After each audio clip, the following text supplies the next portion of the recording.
তার দায়ভার আছে, তিনি দায়ভার অস্বীকার করতে পারেন না। তিনি গার্জিয়ান হিসেবে ব্যর্থ, তিনি তার দায়িত্ব পালন করেননি। এই গণহত্যার বিরুদ্ধে তিনি একটা শব্দ উচ্চারণ করেননি যে এটা থামাও, এটা অবাঞ্ছিত, জনগণের উপর এটা জুলুম, এই ধরনের কোনো কথা আমরা তার মুখ থেকে শুনিনি। নীরবে তিনি সমর্থন দিয়েছেন। দেরিতে হলেও জাতির ঘাট থেকে স্বৈরাচারের একটা কালো ছায়া সরে গেল, এই জন্য আমরা আল্লাহ তাআলার শুকরিয়া আদায়। তিনি কি কারণে পদত্যাগ করেছেন এই বিষয়ে আমাদের কোনো আগ্রহ নাই, কারণ আমরা আগে থেকেই বিবেচনায় নিয়েছি যে তিনি প্রেসিডেন্ট পদে থাকার আর যোগ্য নন, তিনি তার যোগ্যতা হারিয়েছেন।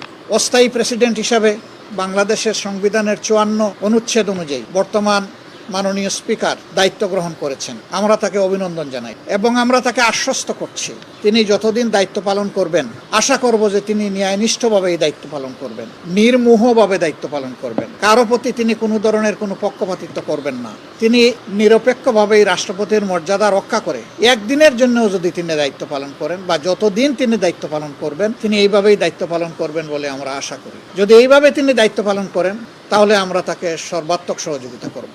আমরা অস্থায়ী রাষ্ট্রপতির সুস্বাস্থ্য কামনা করি। সংবিধান অনুযায়ী 90 দিনের ভিতরে পরবর্তী প্রেসিডেন্ট নির্বাচন করতে হবে। তো যেহেতু এর ভিতরেই সংসদ অধিবেশন হওয়ার কথা রয়েছে, কাজেই স্বাভাবিক প্রক্রিয়াই হয়তোবা সেই প্রেসিডেন্ট নির্বাচন অনুষ্ঠিত হবে। সময় আসলে আমাদের ভূমিকা কী হবে ইনশাআল্লাহ আপনারা দেখতে পাবেন। না, আমরা তো প্রেসিডেন্টের মর্যাদাই প্রেসিডেন্টকে দেখতে চাই, কোনো তুষামুদকারী দেখতে চাই না। এবং আমরা যে রিফর্মের কথা বলছি সেই তুষামুদের জায়গাটাকেই শেষ করে দেওয়ার জন্য বলছি। আমরা বলছি যার যার জায়গায় সবাই সম্মানিত এবং দায়িত্বপ্রাপ্ত, তারা অন্য কারো কাছে মাথা নত করে কোনো দায়িত্ব পালন করবেন না। অফিসের একজন পিয়নও যদি হন, তিনিও তার জায়গায় মর্যাদার সাথে তার দায়িত্ব পালন করবেন। কারো ডিকটেশনে তিনি চলবেন না, তিনি নীতি মেনে চলবেন।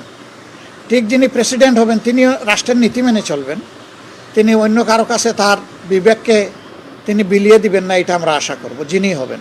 না, উনি দেশ ছেড়ে যাওয়ার কথা আমি শুনি নাই। উনার বক্তব্য যেটা আজকে পেয়েছি যে তিনি গুরুতর অসুস্থ, মাঝে মাঝে তিনি ফেন্টিং অ্যাটাকে পড়ে যান, এই জন্য তিনি দেশের বাইরে গিয়ে চিকিৎসা নিতে চান আর তিনি বিশ্রামে থাকতে চান। সেটা সরকার দেখবে, আমরাও খেয়াল রাখবো। আমি মনে করি সব ট্রিটমেন্টই দেশে সম্ভব, কারণ আমারও তো একটা জটিল রোগ হয়েছিল। আমাকে তো ডাক্তাররা পর্যন্ত রিকমেন্ড করেছিল বাইরে যাওয়ার জন্য, আমি তো যাইনি, আমি তো এখানেই চিকিৎসা নিয়েছি। আমি চাই যে সবাই যেন এখানেই চিকিৎসা, এমনকি প্রয়োজন হয় বিদেশ থেকে এক্সপার্ট আনাও যেতে পারে, এটা কোনো সমস্যা না। এক্সপার্ট এনেও এখানে চিকিৎসা হতে পারে। নীরব কেন? নীরবে তিনি সাহায্য করেছেন। যদি সেই ধরনের ক্রেডিবল কোনো আলামত পাওয়া যায় তাহলে কোনো ব্যক্তি তো আইনের ঊর্ধ্বে নন। তার দায়ভার আছে, তিনি দায়ভার অস্বীকার করতে পারেন না। তিনি গার্জিয়ান হিসেবে ব্যর্থ, তিনি তার দায়িত্ব পালন করেননি।